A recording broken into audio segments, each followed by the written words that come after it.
For better experience, please rotate your mobile at 90 degrees.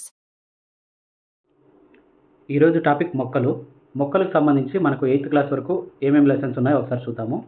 అందులో ముఖ్యంగా 3rd క్లాస్లో second lesson మన చుట్టూ ఉన్నటువంటి మొక్కలు, తర్వాత 4th క్లాస్లో హరిత ప్రపంచం, తర్వాత 6th క్లాస్లో మొక్కల గురించి తెలుసుకుందాం. 7th క్లాస్లో మొక్కలలో పోషణ, తర్వాత మొక్కలలో రవాణా అనేటువంటి 7th లెసన్ కూడా మనము చూసుకుందాం. ఇవన్నీ కూడా ఈరోజు మొత్తం కలిపి ఒకే పేపర్లో మొత్తం ఫాస్ట్ రివిజన్ చేద్దాం. సో ఫస్ట్ పేపర్లో ఉంది, ఇది ఫస్ట్ పేపరు. మొక్కల్లో రకాలు ఏమేమి అంటే, ఫస్ట్ పొదలు తక్కువ ఎత్తు, గట్టి కాండం, గుబురుగా పెరిగేది. తక్కువ ఎత్తు కలిగి ఉంటాయి, గట్టి కాండం ఉంటుంది, గుబురుగా పెరుగుతాయి. అవి ఎగ్జాంపుల్స్ గులాబీ, మందార. గుల్మాలు చిన్నవిగా ఉంటాయి, మెత్తగా ఉంటుంది కాండము, ఆకుపచ్చ రంగులో ఉంటుంది. సో తులసి, గోధుమ ఎగ్జాంపుల్. ఎగబాకే మొక్కల్లో ఏదైనా ఒక ఆధారాన్ని పట్టుకొని పెరిగేవి ద్రాక్ష, కాకర. పాకే మొక్కలు ఏమి అంటే నేలపై పాకేవి పుచ్చకాయ, గుమ్మడికాయ. తర్వాత మొక్కల్లో భాగాలు చూసుకుంటే కనుక ఆకు, కాయ, కాండం, పువ్వు, వేరు. మొదట మనం వేరు గురించి మాట్లాడుకుందాం. మొక్కను నేలలో పట్టి ఉంచును. మొక్క నేలలో నిలదొక్కుకోవడానికి, నీటిని, ఖనిజ లవణాలను పీల్చుకోవడానికి, ఆహార నిల్వకు వేర్లు పనికొస్తాయి. పెద్ద మొక్కల వేర్లు భూమిలోనికి చొచ్చుకొని పోయి ఉండటం వలన భూసార నష్టం జరగదు. నేల కోతకి గురి కాకుండా ఇవి కాపాడతాయి. వట్టి వేర్లు అనేవి చల్లదనం కోసం, దుస్తుల అరల్లో మంచి వాసన రావడం కోసం వాడతారు. లెమన్ గ్రాస్ అనేది సువాసన కోసం, తర్వాత సువాసన తైలం, దోమలను తరిమే పదార్థాల్లో వాడతారు. వాయుగత వేర్లు. ఈ వేర్లలో రకాలు చూసుకుంటే వాయుగత వేర్లు, దుంప వేర్లు అనేవి ఉన్నాయి. వాయుగత వేర్లు అంటే మర్రి, చెరుకు, మొక్కజొన్నలో ఆధారం కోసం ఇవన్నీ పనికొస్తాయి. మడ చెట్లలో శ్వాసక్రియ కోసం వాయుగత వేర్లు పనికొస్తాయి. దుంప వేర్లు ఏంటి అంటే క్యారెట్, ముల్లంగి, బీట్రూటు, కర్రపెండలం, చిలగడ దుంప, కందగడ్డ. తర్వాత వేరు వ్యవస్థలు, తల్లి వేరు వ్యవస్థ, గుబురు వేరు వ్యవస్థ. తల్లి వేరు వ్యవస్థలో ఎగ్జాంపుల్స్ మర్రి, వేప, చింత. దీనికి ప్రధాన వేరు ఒకటి ఉంటుంది, తల్లి వేరు. తర్వాత పార్శ్వ వేర్లు కూడా ఉంటాయి. ఈ మొక్కల్లో అంటే తల్లి వేరు వ్యవస్థ ఉన్నటువంటి మొక్కల్లో ద్విదళ బీజ మొక్కలు అయి ఉంటాయి ఇవన్నీ. తర్వాత జాలాకార ఈనెల వ్యాపనం ఉంటుంది ఆకుల్లో. తర్వాత గుబురు వేరు వ్యవస్థ తీసుకుంటే కనుక వరి, మొక్కజొన్న, జొన్న, గోధుమ. దీంట్లో వేర్లు గుబురుగా ఉంటాయి, ప్రధాన వేరు ఉండదు. తర్వాత ఏకదళ బీజ మొక్కలుగా ఉంటాయి ఇవి. నెక్స్ట్ కాండం గురించి మాట్లాడుకుంటే, భూమిపై పెరిగే మొక్క భాగాన్ని ప్రకాండ వ్యవస్థ అంటారు. సో వేర్లు పీల్చుకున్న నీటిని, ఖనిజ లవణాలను, ఆహారాన్ని మొక్కకు వివిధ భాగాలకు అందివ్వడం కోసం, మొక్కకి ఊతం ఇవ్వడం కోసం, మొక్క పై భాగాలకు ఆధారం ఇవ్వడం కోసం, ఆహారాన్ని నిల్వ చేసుకోవడం కోసము ఈ కాండం ఉపయోగపడుతుంది. రంగు నీళ్ళలో ముంచినటువంటి కాండము అడ్డుకోత కనుక మనం గమనిస్తే నీటి సరఫరాని మనం చూడవచ్చు. అదేవిధంగా దీనికి ఎగ్జాంపుల్స్ ఏంటి అంటే కాండంలో పసుపు, ఎర్రగడ్డ, తెల్లగడ్డ, అల్లము, చెరుకు. ఈ కాండాలన్నీ కూడా ఆహారాన్ని నిల్వ చేసుకుంటాయి. ఇవన్నీ కూడా మానవులకి ఉపయోగపడతాయి. టమోటో కాండం మెత్తగా, సన్నగా ఉంటుంది. వేప కాండం గట్టిగా, గరుకుగా ఉంటుంది. ఇలా బలమైన కాండాన్ని మాను అంటాము. అవి బెరడుతో కప్పబడి ఉంటాయి.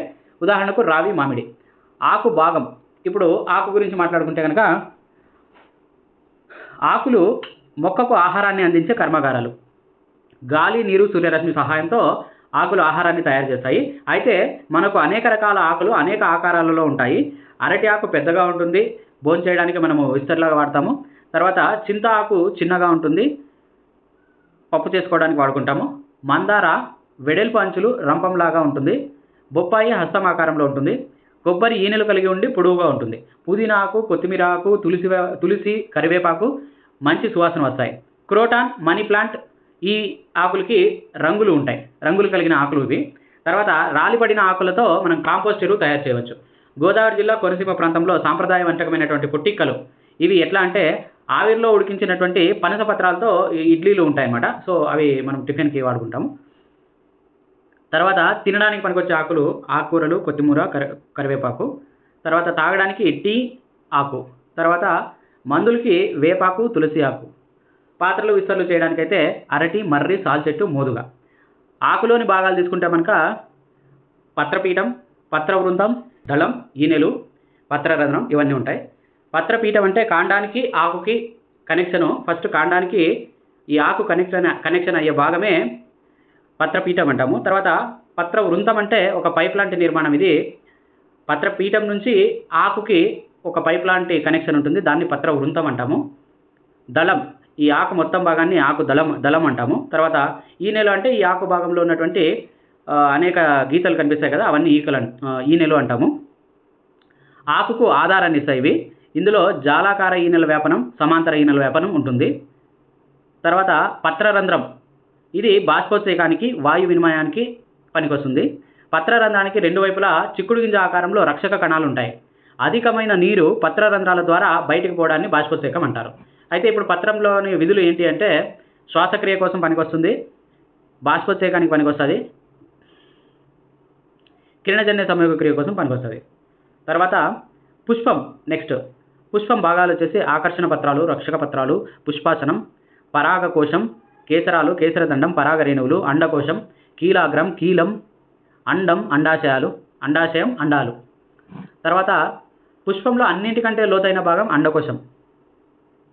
కాలీఫ్లవర్ను మనం ఆహారంలో ఉపయోగిస్తాము. లావెండర్, లిల్లీ, గులాబీను సెంట్ల తయారీకి వాడుకుంటాం అనమాట. ఇంకా నెక్స్ట్ కాయ తీసుకుంటే, కాయ లేదా పండులో ఉన్నటువంటి విత్తనాలు మొలకెత్తినప్పుడు విత్తనం యొక్క పైభాగం మొక్క పైభాగంగా అంటే ప్రకాండ వ్యవస్థగా రూపాంతరం చెందుతుంది. కింది భాగము వేర్లుగా రూపాంతరం చెందుతాయి. పై భాగాన్ని మనం ప్రకాండ వ్యవస్థ అంటాము, కింది భాగాన్ని వేరు వ్యవస్థ అంటాము. హైబ్రిడ్ పండ్లలో విత్తనాలు ఉండవు. సంకరణీకరణ పద్ధతి ద్వారా విత్తనాలు లేని పండ్లను ఉత్పత్తి చేయవచ్చు. నిమ్మ, ఉసిరి ఔషధ విలువలు కలిగినటువంటి కాయలు. కుంకుడుకాయ, సీకాయ వెంట్రుకలను శుభ్రం చేయడానికి వాడతారు. తాజా పండ్లలో ఖనిజ లవణాలు, ఆవశ్యక విటమిన్లు, పీచు పదార్థాలు ఉంటాయి. ఉగాది పచ్చడి. ఉగాది పచ్చడిలో తీపి, చేదు, ఉప్పు, కారం, పులుపు, వగరు అన్ని రుచులను కలిపి చేసే ఒక వంటకం ఇది. కొబ్బరి, బెల్లం, పచ్చి మామిడి, చింత, వేప, ఉప్పు, కారం, వేపపూత, ఉప్పు, కారం వాడతారు. నేల మరియు వాతావరణాన్ని బట్టి వివిధ ప్రదేశాలలో వివిధ రకాల చెట్లు పెరుగుతాయి. నివాస స్థలాల ఆధారంగా నేలలో పెరిగే మొక్కలను నీటిలో పెరిగే మొక్కలు, నేల మీద పెరిగే మొక్కలుగా మనము వాటిని వర్గీకరించవచ్చు. తర్వాత నేల మీద పెరిగే మొక్కలకు తీసుకుంటే కనుక 3 రకాలు ఉన్నాయి. మైదానాల్లో పెరిగేటివి, ఎగ్జాంపుల్ చింత, మామిడి, రావి, బ్లాక్బెర్రీ. పర్వతాల్లో పెరిగేటివి ఓక్, పైను, దేవదారు. తర్వాత ఎడారుల్లో పెరిగేటివి కాక్టస్, అంటే ఇది కాండాలలో నీటిని నిల్వ ఉంచుకుంటుంది. ఈ రకాలుగా 3 రకాలుగా మనము విభజించుకోవచ్చు. తర్వాత నీటిలో పెరిగే మొక్కలు తీసుకుంటే కనుక ఫస్ట్ వచ్చేసి చిత్తడి లేదా బురదలో పెరిగేవి, అవి మడ చెట్లు. సెకండ్ వన్ నీటిపైన తేలుతూ ఉండేవి, అవి డక్వీడ్, గుర్రపు డెక్క. తర్వాత మూడోది పైనకి కనిపిస్తాయి నీటి మీద, లోపల పాతుకొని ఉంటాయి, ఇవి కలువ, తామర. ఇలా 3 రకాలుగా వర్గీకరించవచ్చు. నీటి మొక్కల వేర్లు మృదువుగా స్పాంజిలాగా తేలుతాయి, బూడిద రంగులో ఉంటాయి. పోషణ అంటే ఏంది, పోషకాలు అంటే ఏమి, స్వయం పోషణ, పరపోషణ, మొక్కల్లో పోషణ ఎలా జరుగుతుంది, ఇవన్నీ కూడా మాట్లాడుకుందాం. పోషకాలు అంటే కార్బోహైడ్రేట్స్, ప్రోటీన్లు, కొవ్వులు, విటమిన్లు, ఖనిజ లవణాలు, నీరు, ఇవన్నీ శరీరానికి అవసరం, వీటిని పోషకాలు అంటాం. అదేవిధంగా మొక్కల్లో కూడా పోషణ అంటే ఏంటి అంటే జీవి ఆహారాన్ని తీసుకొని మరియు శరీరంలో దానిని వినియోగించుకునే విధానాన్ని పోషణ అంటారు. స్వయం పోషణ అంటే జీవులు సరళ పదార్థాల నుండి తమ ఆహారాన్ని తామే తయారు చేసుకునే విధానాన్ని నిర్వహించే జీవులను స్వయం పోషకాలు అంటారు. పరపోషణ అంటే మొక్కలు తయారు చేసిన ఆహార పదార్థాలను వినియోగించుకునే వాటిని పరపోషకాలు అంటారు. మానవులు, జంతువులు అన్నీ కూడా పరపోషకాలే. కిరణజన్య సంయోగ క్రియ మొక్కలలో ఆహారం తయారు చేసే ప్రక్రియ. అయితే పత్రాలు మొక్కల యొక్క ఆహార కర్మాగారాలని మనం తెలుసుకున్నాం. కావున ముడి పదార్థాలన్నీ ఆ పత్రాలలోనికి చేరుతాయి. వేర్ల ద్వారా ఏం చేరుతాయంటే నీరు, ఖనిజ లవణాలు చేరుతాయి. సో దాన్ని మనం రవాణా కిందకి తీసుకోవచ్చు. రవాణాలో ఇంకా వేరే ప్రక్రియ కూడా ఉంది, దాని గురించి మళ్ళీ మాట్లాడదాం. ఫస్ట్ నీరు, ఖనిజ లవణాలు ఎలా చేరుతాయి దానికి సంబంధించి చూసుకుంటే, నీటి కదలికకు ప్రధాన చోదక శక్తి బాష్పోత్సేకం. మొక్కల్లో వేర్ల నుంచి అందిన నీరు మొత్తం వినియోగించుకోకుండా ఆకుల ద్వారా కొద్ది మొత్తంలో బయటకు పంపిస్తుంది. ఈ రకంగా ఆవిరి అయిపోతుంది.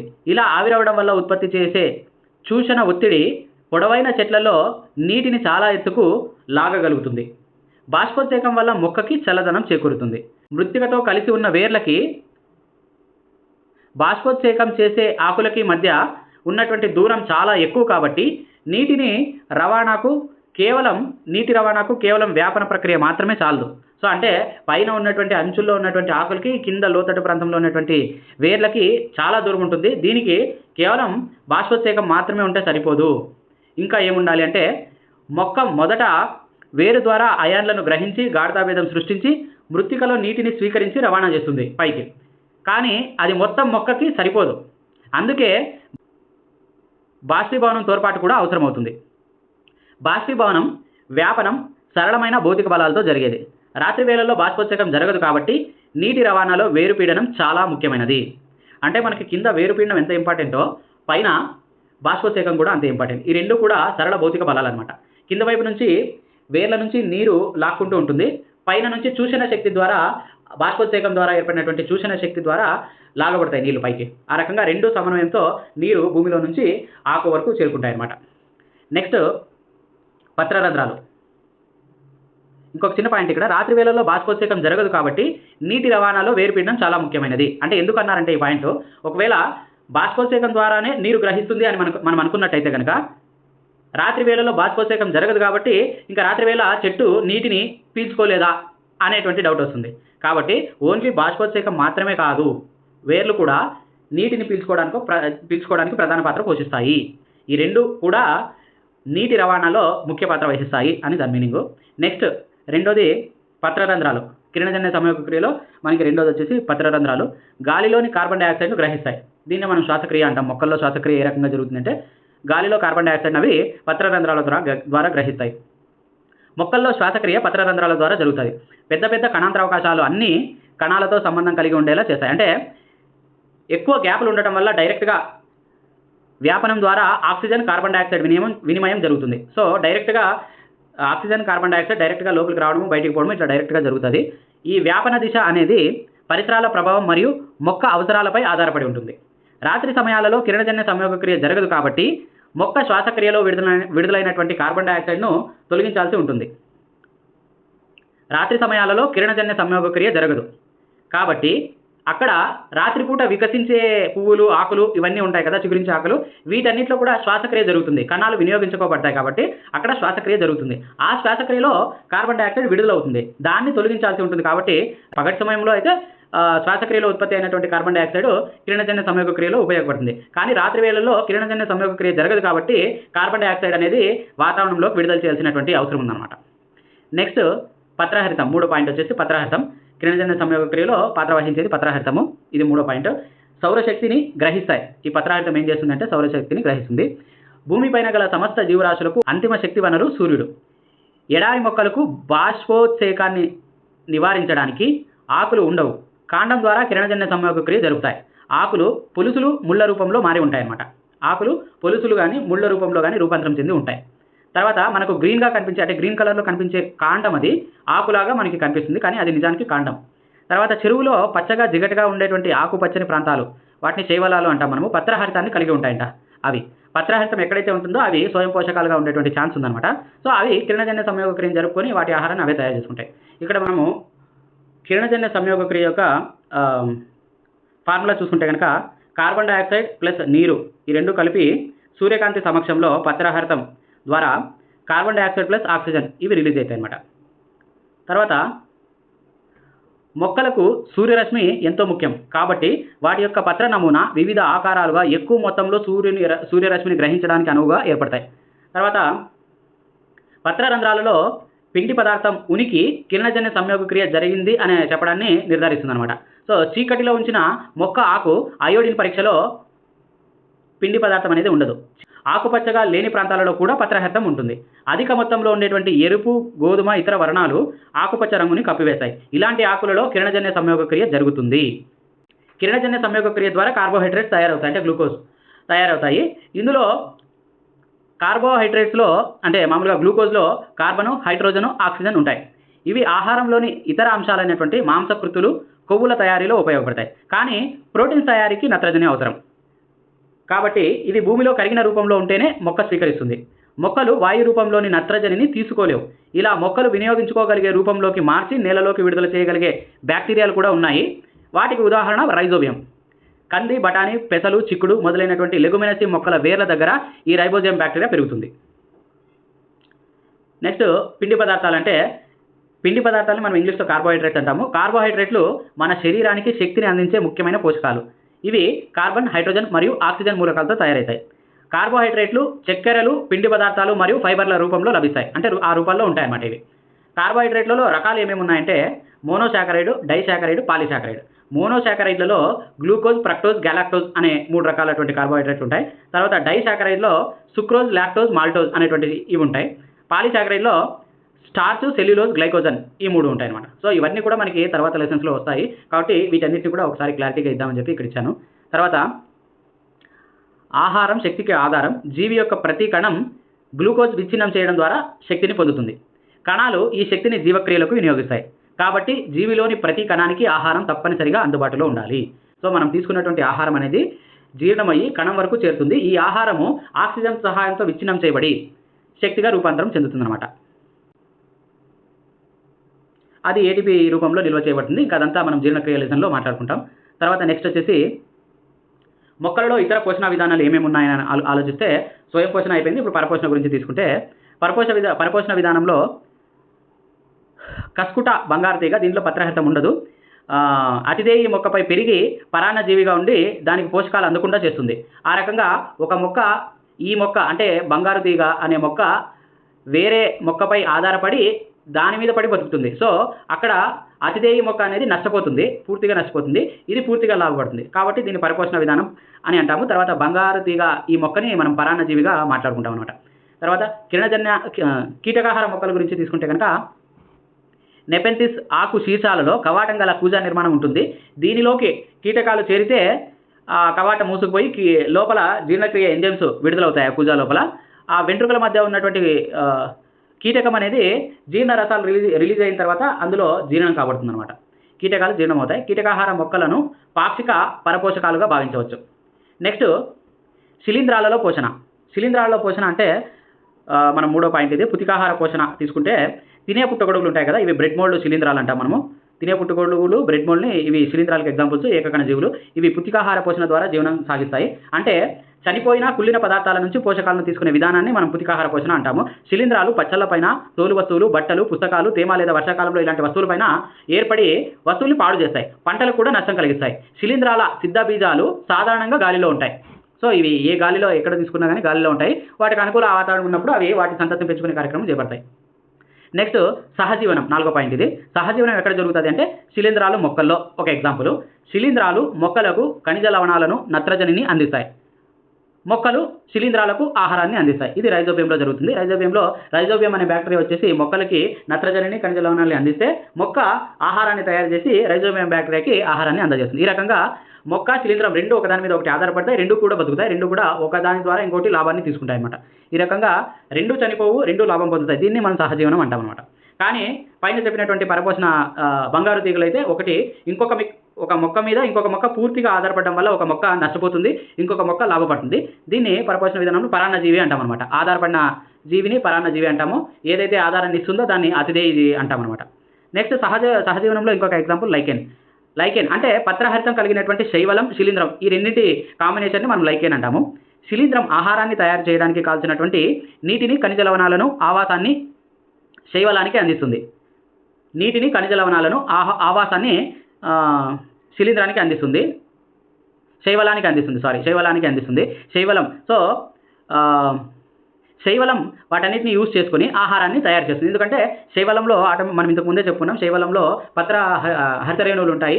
సో కాబట్టి హరితరేణువులు ఎక్కడైతే ఉంటాయో అవన్నీ ఆ జీవులన్నీ కూడా స్వయం పోషకాలుగా తమ ఆహారం తామే తయారు చేసుకునే కార్యక్రమం ఉంటుంది.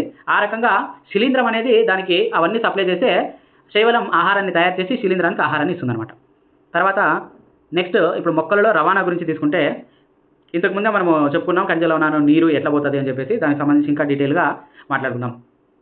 వేర్లు మూలకేశాలను కలిగి ఉంటాయి. ఇది వేరు ఉపరితల వైశాల్యాన్ని పెంచుతుంది. ఈ మూలకేశాలు లేదంటే కేశాలు అనేది మన శరీరంలో కానీ మొక్కలు కానీ ఎక్కడ వచ్చినా కూడా ఈ కేశాలు అనేవి వైశాల్యాన్ని పెంచి తమ విధుల్ని నిర్వర్తించడానికి ఎక్కువ అనుకూల వాతావరణాన్ని సృష్టిస్తాయి అనమాట.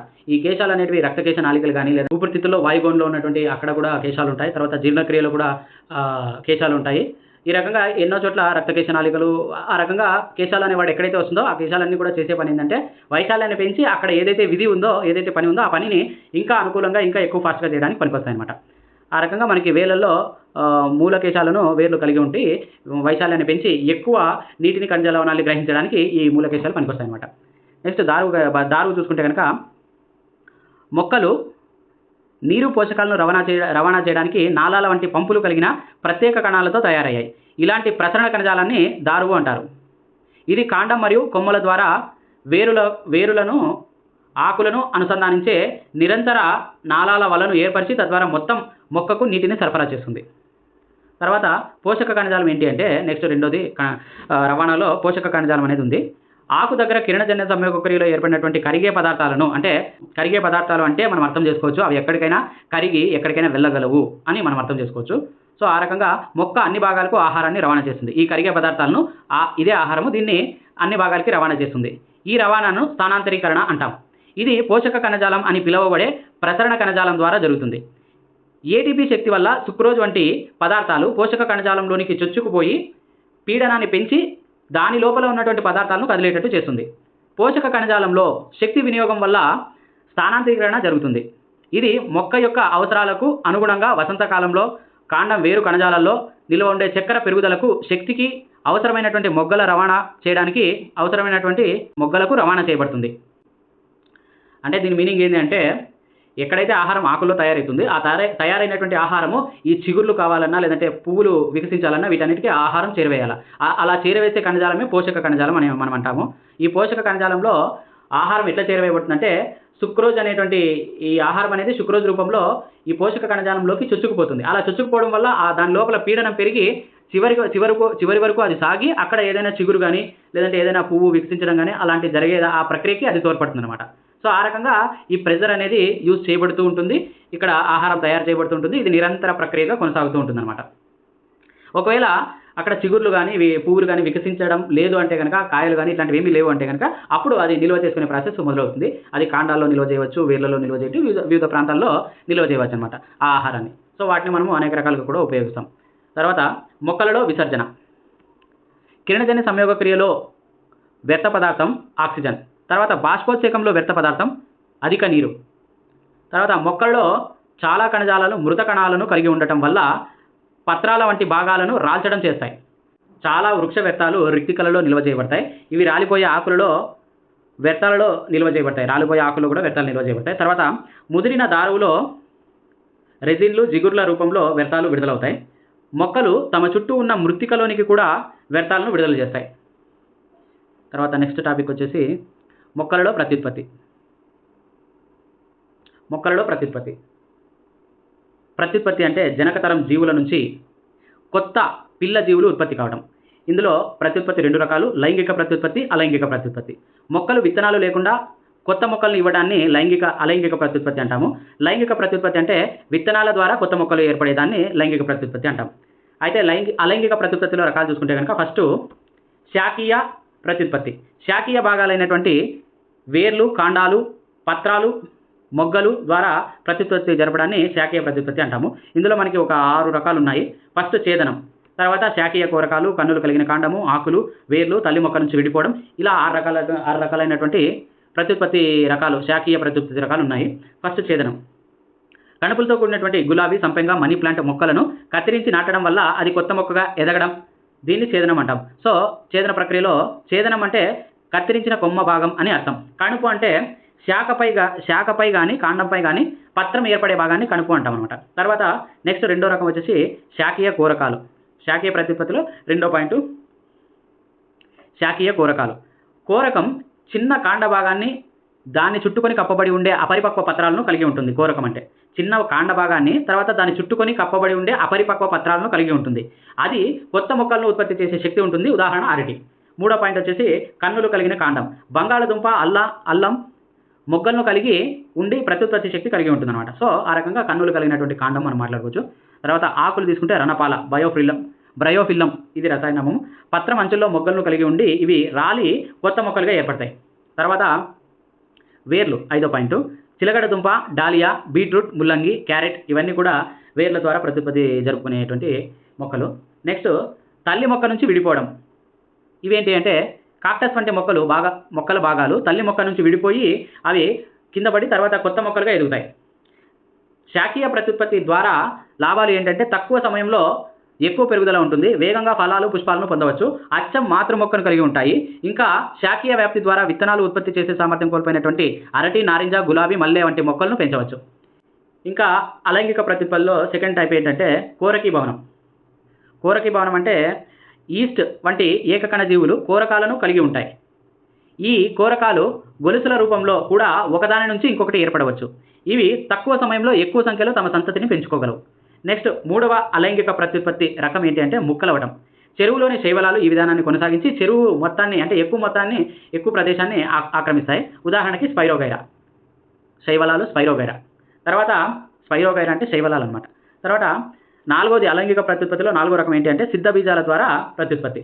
బ్రెడ్ మోల్డ్, దీన్ని రైజోపస్ అంటాము. వీటి శిలీంధ్రాలు అంటే ఇవి రైజోపస్.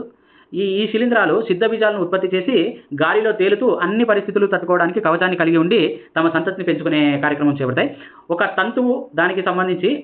తంతువు ఆధారంతో సిద్ధ బీజాశయం గాలిలో తేలుతూ ఉంటుంది. ఒక బెలూన్కి దారం కట్టి ఎట్లా వదిలిపెడితే అది గాలిలో ఎట్లా తేలుతుందో ఆ రకంగా తంతువు ఒక బెలూన్, ఒక కవచం కలిగినటువంటి ఒక సిద్ధ బీజాశయం ఉంటుంది. ఇది పగిలి సిద్ధ బీజాలు గాలిలో అనుకూలమైన వాతావరణంలోకి విస్తరించబడి అప్పుడు అక్కడ అవి శిలీంధ్రాలు పెరుగుతాయి అన్నమాట. అది మనకు చాలాసార్లు బూజు రూపంలో కనిపిస్తుంది. తర్వాత ఫెర్న్ మొక్కలలో పత్రాల వెనుక సొరై అనేటువంటి సొరై అంటే సిద్ధ బీజాశయ పత్రాలు. సో ఈ పత్రాల వెనుక సిద్ధ బీజాశయ పత్రాలు ఉంటాయి. వీటి ద్వారా కొత్త మొక్కలుగా ఎదుగుతాయి అన్నమాట. నెక్స్ట్ ఇప్పుడు లైంగిక ప్రత్యుత్పత్తి గురించి చూసుకుంటే కనుక మొక్కలలో ప్రత్యుత్పత్తి భాగాలు ఏమి అంటే పుష్పాలు అని చెప్తాము. సో పురుష ప్రత్యుత్పత్తి భాగాలు వచ్చేసి కేసరాలు, స్త్రీ ప్రత్యుత్పత్తి భాగం వచ్చేసి అండకోశం. పుష్పం మధ్యలో పొడవుగా కేసరాలు ఉంటాయి. కేసరాలకు పైన పరాగకోశం ఉంటుంది. పరాగకోశంలో పరాగరేణువులు ఉంటాయి. పరాగరేణువులు స్త్రీ పుష్పంలోని కీలాగ్రాన్ని చేరుతాయి. కీలాగ్రం నుంచి పరాగనాళం అనేటువంటి ఒక పైప్ లైన్ లాంటిది ఏర్పడి అది అండాశయాన్ని చేరుకుంటుంది అనమాట. అప్పుడు ఏర్పడి అంటే ఇక్కడ పరాగరేణువులు స్త్రీ పుష్పంలోని కీలాగ్రాన్ని చేరుతాయి. కీలాగ్రం నుంచి పరాగరేణువు అండాశయాన్ని చేరుతుంది. ఈ రకంగా పరాగరేణువులు అండాశయంలోనికి ప్రవేశించి అండాన్ని చేరుతుంది. దీన్ని ఫలదీకరణం అంటాం. పరాగరేణువులు ఎండిపోకుండా దృఢమైన కవచం కలిగి ఉండి గాలిలో సులువుగా వెళ్ళడానికి తేలికగా ఉంటాయన్నమాట. తర్వాత ఫలదీకరణ అంటే పురుష స్త్రీ బీజ సంయోగ కణాలు సంయోగం చెందడాన్ని ఫలదీకరణం అంటాం. ఫలదీకరణం చెందడం ద్వారా సంయుక్త బీజం ఏర్పడుతుంది. సంయుక్త బీజం అంటే అది ఒక కొత్త మొక్కగా ఎదిగే సామర్థ్యాన్ని కలిగి ఉంటుంది. అట్లాంటి కణాన్ని మనం సంయుక్త బీజం అంటాము. ఈ సంయుక్త బీజం అనేక సార్లు విభజన చెంది పిండంగా మారుతుంది. నెక్స్ట్ పరిపక్వం చెందిన అండాశయమే ఫలం. అండాశయంలోని అండాలే విత్తనాలు. అండం గట్టి పొరను అభివృద్ధి చేసి విత్తనంగా మారుతుంది. విత్తనం భవిష్యత్తు మొక్కను లేదా పిండాన్ని లోపల కలిగి ఉంటుంది. కొన్ని ఫలాలు దృఢంగా, కొన్ని ఫలాలు రసభరితంగా ఉంటాయి. పరాగ సంపర్కం అనేది రెండు రకాలు. అదే మొక్క లేదా అదే పువ్వుతో సంపర్కం జరిగితే స్వపరాగ సంపర్కం లేదా ఆత్మపరాగ సంపర్కం అంటాము.